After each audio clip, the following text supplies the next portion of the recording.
Hello and good day, and welcome back to Fancy Football. And this is our 2024-25 season prediction, Premier League prediction. Today I'm here with Mark, and this is match day 4. We're having our prediction today. Hello, Mark, and how are you?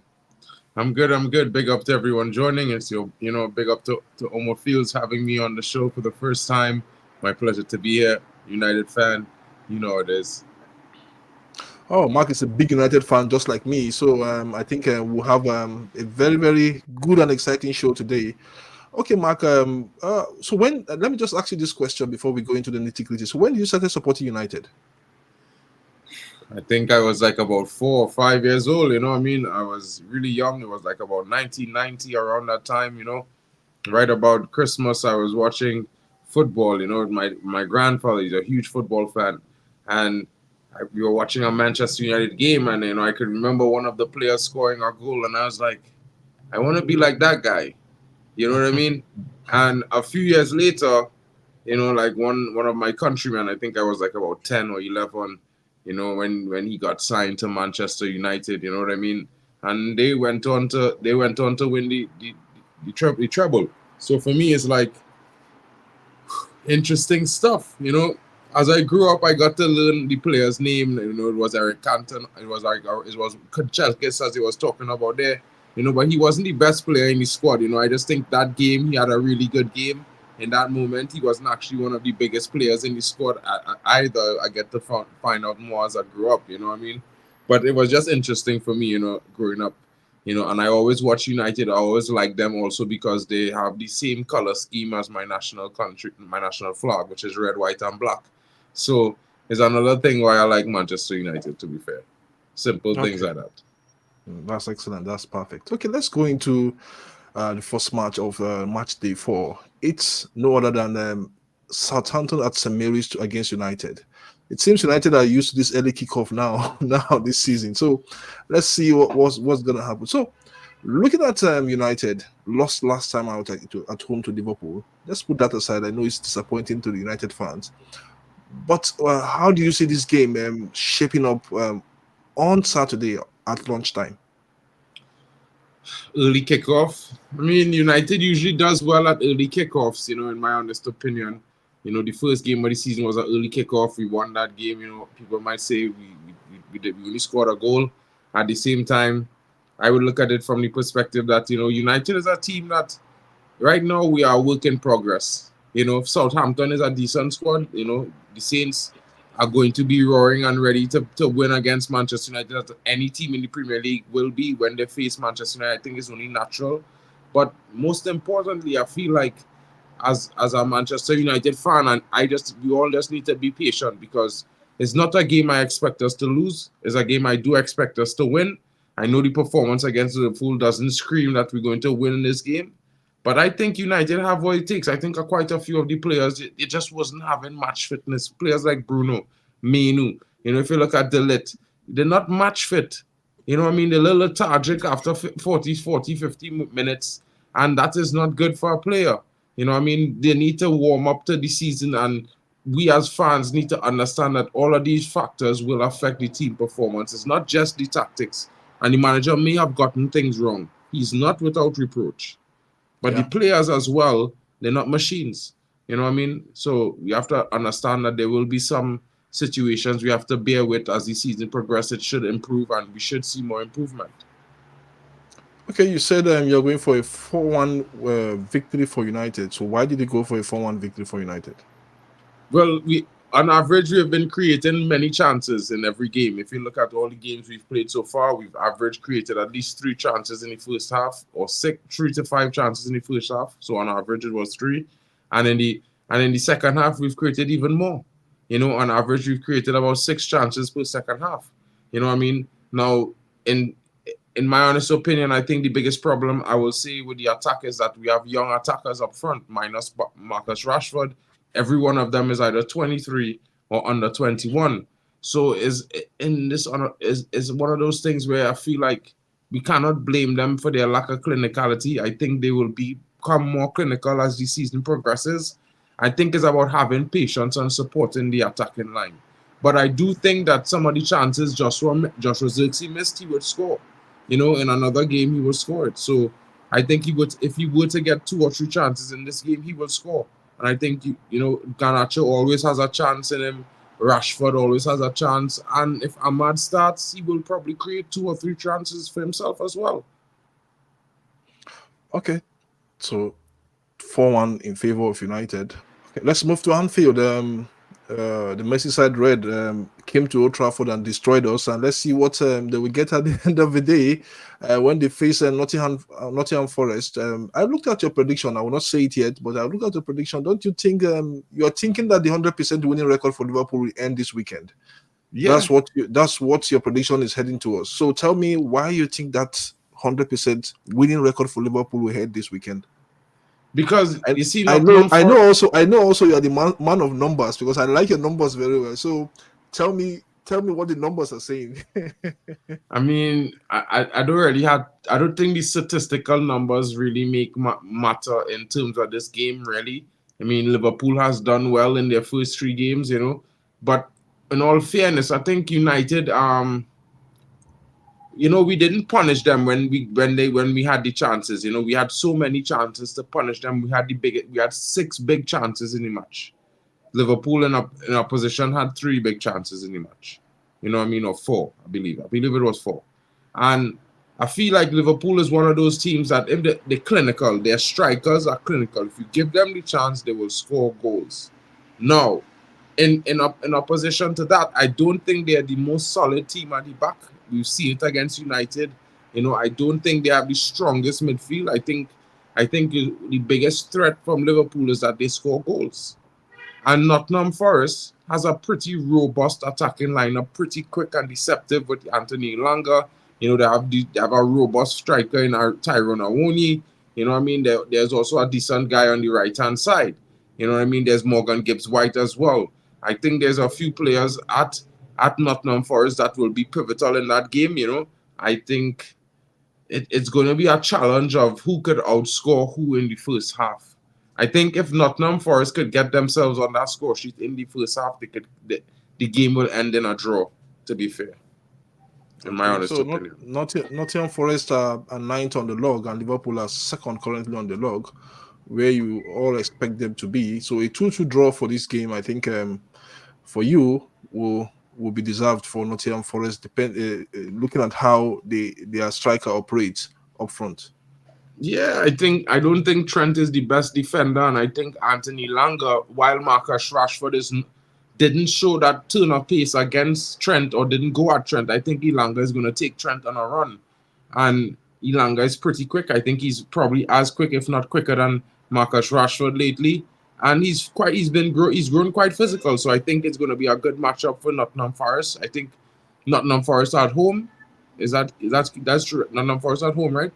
Yeah, no, Liverpool at home. Liverpool at home. It's going to be a big challenge for Nottingham Forest. I think a draw is the best that they would get, but I do think they would probably get a goal in the first half. I think it's going to come probably from Ironi, if not Anthony Elanga. Okay. I do agree with you. We'll see what will happen at the end of this. So let's go to the Etihad Stadium, where City have won 3 out of 3, 100% as well. They'll be taking on Brentford that have 2 wins out of 3 as well. So I look at this Brentford team and I say that wow, Brentford, even despite losing some of the players, they've been up and doing. They've been trying to get those points on the table before things start getting nervy. By the time you go to the middle of the season, so do you think that Brentford will not pose a threat to Man City at the Etihad Stadium? Not really. I think it's a complicated game. I don't think Man City is going to lose at home. They've been performing pretty well in their first opening 3 games. What Haaland has had, 2 hat-tricks now. You know what I Yeah. mean? I think I'm not going to say he's going to score a hat-trick against Brentford. I think Brentford is pretty solid defensively. I think Ben Mee is very good. You know, I also think Brentford will pose a threat against Man City. I think, Wisa has been getting on that score sheet pretty regularly, and Bremo Yeah. is always going to be a challenge up front. So I feel like, they will probably score a goal against Man City, it could be maybe a 3-2 win for Man City or maybe a 3-1 win. You know what I mean? Because you would expect Man City, after rolling in their first three performances, to come and continue right back where they left off, in my honest opinion. I think Brentford is still coming to terms without Ivan Toney. It's going to probably take another few games for them to really, wrap up that Ivan Toney, missing note. Yeah. So this is why I think Brentford is going to lose somewhere between like a 3-1 or a 3-2, something like that. So your prediction is a 3-2 win for City. Very, very close. This is close, to be frank. For me, I think I might say there's something you're not telling me here. Something behind the scene you're not telling me. Maybe possibly a draw, but you've gone for a 3-2 win for City. So let's see how it will pan out over the weekend. Yeah, I mean, I went for that closeness because I feel like Wisa is a very good attacker. If you give him a chance, he will score, and I think he will have one or two chances against the Man City defense.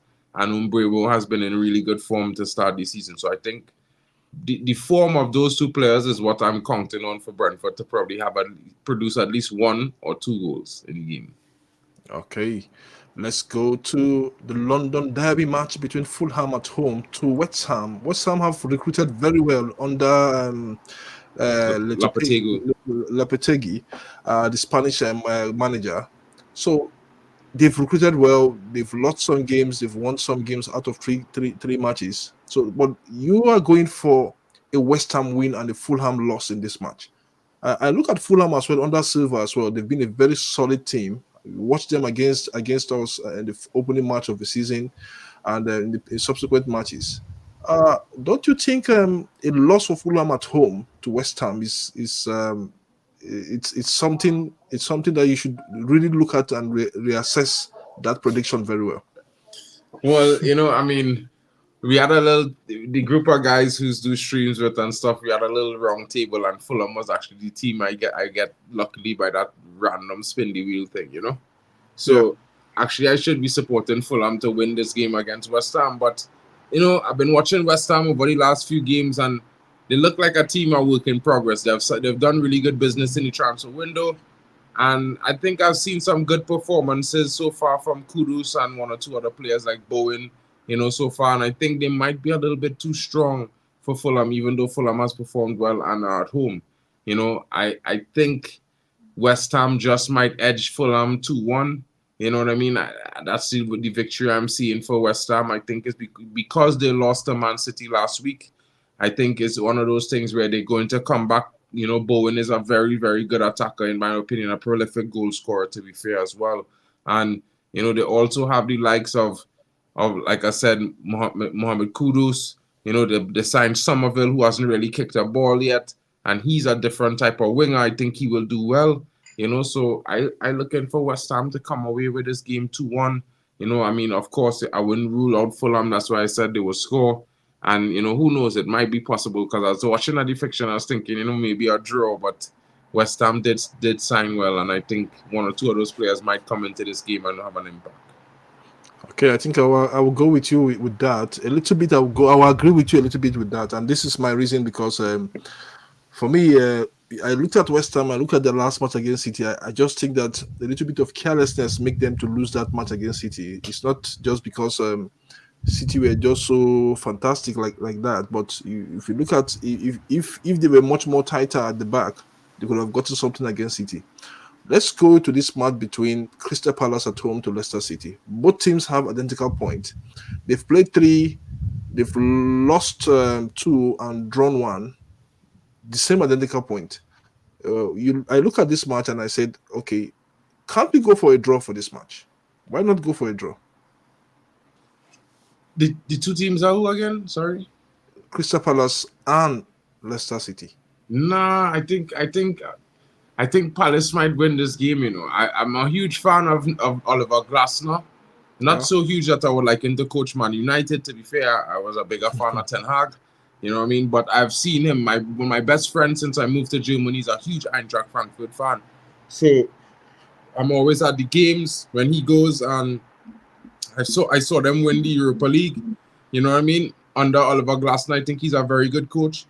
he did beat us last season. I think that's mostly due to the fact that we were suffering a lot of injuries as well. I think a lot of fans were overreacting to the loss in the last few games because, we were out like all our key players. We don't really create too much without Bruno, which kind of changed over this preseason. Without Bruno in the preseason, the team was creating lots of chances going forward.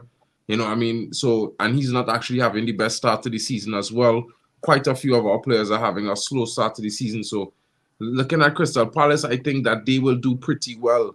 And I think that this week here is the week you might see a turnaround in their fortunes. And I do think they will beat Leicester City. I think they have a little bit too much firepower for Leicester City. So your prediction is a 2-1 win for Crystal Palace against Leicester City.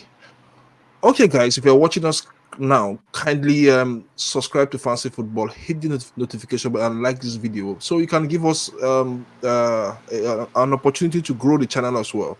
And also kindly go to Mark. What's your channel's name, please? Oh, Mark and MUFC fan, guys. If you want to go there, you can get the morning news and stuff. Of course, hopefully in the future we'll see Fanzy being a regular on the channel as well. But big up to you guys coming in. Don't forget, smash the like, subscribe, and turn on those notification bells so you can see when Fanzy is live next. Top content for the Manchester United football fans and any football fan, actually. You know what I mean? Yeah. Okay, let's go to this match. I looked at Brighton as one of also the strongest middle how will I even put it, mid-table teams. Mid-table team, one of the strongest. I think they should be up there.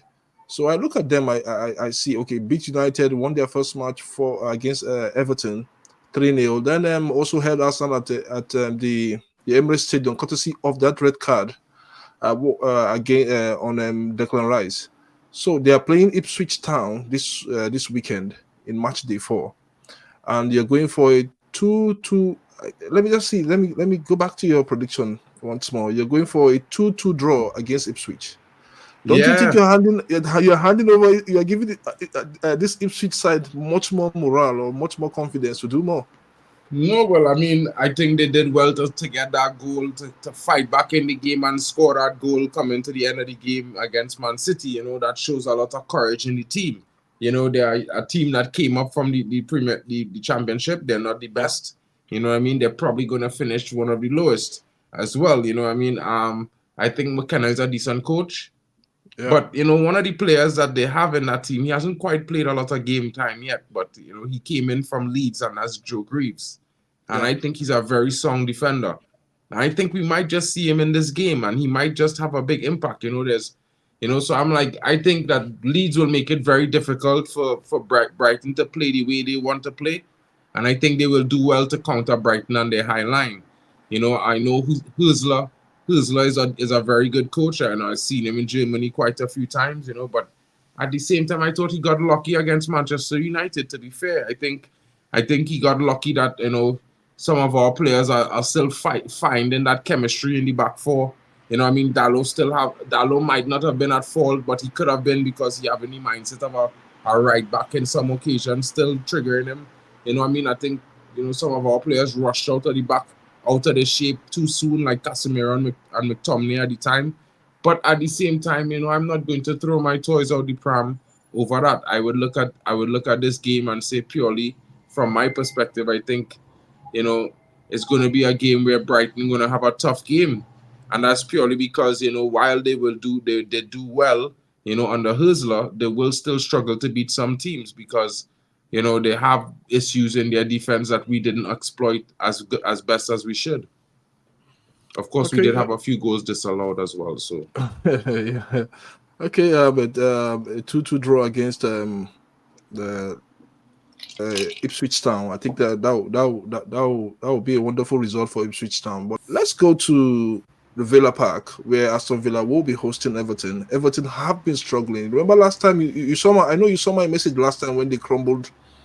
When they crumbled at the Goodison Park, total collapse in a space of 10 minutes. What do you think about that collapse they had in their last game, Everton? Bro, Everton already look like Everton lately, you know what I mean? And then, I'm happy to see it, to be fair, because I don't like the rivals, you know what I mean? All the rivals are rivals, and in one instance, I'm happy to see it for the most part because it have a certain defender everybody wanted to spend 60 million pounds for and pay 160k a week. So we would just imagine we did that. What would they be saying now? I wonder if they'll be blaming Ten Hag for the fact that he's not that good. You know what I mean? They can't blame Ten Hag now. You know, now that it's the next season and he's not looking so good, bro, in the first 3 games.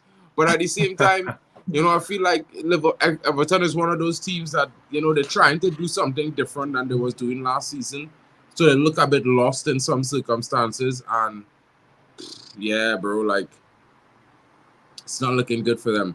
You know what I mean? And they're coming up against a team that I think would probably put them to the sword if they make the same mistakes that they made in the last game. Okay. So I went. When you use this word is not good for Everton, are you saying that they're relegation doomed this season?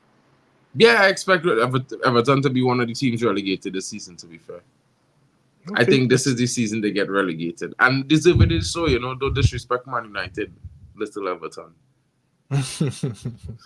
So Everton are one of the six. Is it six or fifth team remaining in the Premier League that have never been relegated for the past 30 years plus in the Premier League. So Don't worry, you are man. saying that you are saying that they will drop down this season. Yeah, it have a few teams, man. You never know. In the next 3 years, Ten Hag said a few months ago, eras come to an end. People didn't believe him, and then he became the first manager to beat Pep in a English domestic cup competition in 7 years. So Yeah. I mean, he also derailed club final farewell season. He couldn't win nothing. You know what I mean? He got Carabao Cup. You know what I mean? Hold that. He couldn't beat Manchester United in his farewell season. Hold that too. You know what I mean? Get knocked out the FA Cup by Ten Hag. Hold that too. You know what I mean? I feel like a lot of people like to celebrate the negatives, but now we have to deal with the positives. And in all things, with all the teams and things, I think the league will get is better for it. To be fair, bring more of the young teams there. Shuffle out some of these big teams that come back and fight different mentality. Yeah. I agree with you. Okay, let's go to the Vitality Stadium where Bournemouth will host Chelsea. Chelsea they've been licking their mouth recently ever since they beat Wolverhampton by 6 goals to 2 the last time out. But when they played last time against let me just see. They drew 1-1. They drew 1-1 at home, and I think before that game I was telling the Chelsea fan, I said, you guys expect too much from your team. Expectations are just so high. You think this is Chelsea of old because you won 6-2 at Wolverhampton, and you think you're going to beat Crystal Palace maybe by 7-0. That's how they see it, and they were just licking their mouth. But to be honest with you, they've gotten their man from us, Sancho. Oh, the Trini youth, Sancho. Yes. Yeah, they've gotten that man from us. So now maybe they expect that going to the Vitality Stadium they might also win like 7-0 as well. So what's your take? Two things. One, he can't play against United this season, so they could kick rocks. I'll laugh at them. You know what I mean? Yeah, Chelsea fans, hear him out. Sancho can't play against United because why? He's still on a loan with the obligation to buy. Hold that. Well, they go and hold it this weekend too, bro. I think Chelsea is going to probably, lose this game this weekend. You know what I mean? I can't remember what my prediction was, but I believe that I think they might hold it. You know what I mean? Because your prediction is a 2-2 prediction. 2-2. Yeah. Because I feel like Cole Palmer will score, but he's a Man United fan, so you could pay him how much money you want. That someday he's going to be a red, bro. Trust that. Be sure about that. He's going to be a red. If we come knocking, he's going to say yes. You know what I mean? So just pray we don't have 100 mil to blow, because Cole Palmer will be go. You know what I mean? But at the same time, in my honest opinion, I think Chelsea, they bought quite a few senior players into the team that I think will improve them this season. Pedro Neto is one, former United Trini boy. Jadon Sancho, I think he's one as well. I want him to come play for Trinidad for the World Cup qualifiers. We sorely need him. But at the same time, playing for Chelsea, hopefully he will get some game time. I mean, they have 40 players in the squad. I don't know if he'll be have enough time to get to the gym and properly train to be fit, but hopefully they build a second gym to accommodate for room, because they don't have room in any single gym they have right now. Guys have to queue up and wait. So let we see how that goes. You know what I mean? They were able to, they weren't able to bring in a top class striker, which I think is going to haunt them this season again. I think Nicholas Jackson is decent, but for me, he would be a better winger. Maybe United should bring him and sell Rashford, but people might say I'm crazy. But at the same time, I would trade almost any winger for Marcus Rashford. He don't deliver. He hasn't delivered for 7 seasons. Chelsea will be a good team. Not really. I don't think they're gonna do much this season. Not because I dislike Chelsea or I'm mad at Sancho or anything of that note. I just feel like as a team they're going through so much change from what they had last season that it could start off well, it could go well for a little while, but they're just papering over the cracks, to be fair. Okay, so a 2-2 draw against Bournemouth. Bournemouth has been faring well so far, so good this season, especially with their late comeback at the Goodson Park last week. So you expect them to put a fight against this Chelsea team. And let's go for a 2-2 draw. So from one London derby, Fulham West Ham, to the biggest London derby and the biggest match of the weekend, Tottenham against Arsenal this weekend. You went for a 3-3 draw, 6-goal trailer. Why? Bundy Arsenal. And to hell with Tottenham Hotspurs, bro. Nobody don't like fake chicken. You know what I mean? So at the same time, when I look at it, there are two teams that they can score goals. We've seen it. Arsenal has been one of the best scoring teams in the league for the last 3 seasons. Tottenham has been in a decent form of scoring goals. They have a few attacking players who can score goals as well, and this is a game where Tottenham usually scores an average of 2 goals in the game. It's just one of those things. You know what I mean? And I think it's going to be a tough fixture. I think it's Tottenham at home. So that's why I said, it's likely to be in a draw, because usually, it's a draw at Tottenham if Tottenham don't win. I don't think Tottenham has enough firepower to outscore Arsenal. But I also think that, it's possible that without Declan Rice, Arsenal could be weak to conceding some goals in this game. They're probably going to play the likes of Marino in this game as well. But let's see how he do in his first game back in the Premier League. He's not the most mobile guy. He's not the most physical guy as well. So it's going to be interesting. Okay, 3-3 draw, that's massive. I think the last time this game ended up in a 3-3 draw, there've been a lot of goals in these fixtures, a lot of goals. So you expect that you get this prediction you just mentioned between these two clubs. Well, let's go to the final match of the weekend, where Wolverhampton Wanderers host Newcastle. What's the problem with Newcastle this season? I know they kept most of the players, the attacking players that they bought, Bruno Guimaraes, Anthony Gordon, Isaac. But I read in the news between a certain problem between the manager and the sporting director, Eddie Howe, that where the sporting director was saying that. The manager didn't really push much more. Let me use this word. He didn't push much more to sign a defender. They went for McGahey during the transfer window, and they didn't get to the guy. So there was a blame game between Eddie Howe and the sporting director. So I don't know why. Do you still need to have this in the club? Do you still need to have this infighting in the club? I mean, it depends. Eddie Howe had the same similar problems with Dan Ashwood when he was there. So I think it's an Eddie Howe situation. I mean, I certainly think Eddie Howe has done a decent job at Newcastle, but however, he's never really truly done better than Ten Hag. So I'm pretty shocked. I'm pretty shocked that they're not calling for his head. You know what I mean? And I mean, probably because sometimes some of his games, in the runner games, it might have looked better than our runner victories or whatever. But at the end of the day, where finishing the league is important than what you've achieved. And Ten Hag has beaten him in two major cup competitions in two seasons back to back. Finished places above him before, and won against him. So I look at it like Newcastle is one of those teams that when they actually do get going, when the books balance in terms of revenue and what they can spend, they're going to be a dangerous force in the Premier League, probably worse than Man City. But for now, it's not an issue that anyone has to worry about. Their issue right now is building the fan base, building the notoriety globally, building the brand. and their football, should be much better because they have the same players that they had. Even have Tulali, who's like a brand new signing. He didn't really play any football last season much, but when he played, he was intrinsic to the squad.